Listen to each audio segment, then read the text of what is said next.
জুলাই যোদ্ধা রানা আর আবু বকর আন্দোলনে আহত হয়ে তারা দুজনেই এখন ঘরবন্দি। অথচ জুলাইয়ের উত্তাল সেই দিনগুলোয় তাদেরকে ঘরে আটকে রাখতে পারেনি কেউ।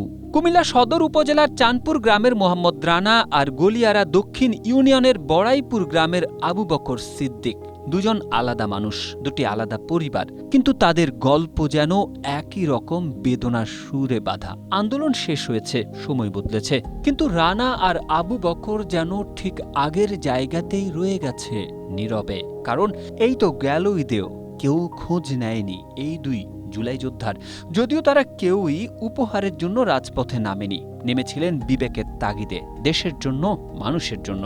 তবুও মানুষ হিসেবে সামান্য একটু খোঁজ, একটু শুভেচ্ছা, এইটুকু কি খুব বেশি চাওয়া? রানা হয়তো একসময় তাকিয়ে থাকে ফোনের দিকে, হয়তো কেউ মনে করবে, কেউ বলবে কেমন আছো। আবু বকরও হয়তো মনে মনে ভাবে, আমাদের কথা কি একবারও কারো মনে পড়ে না?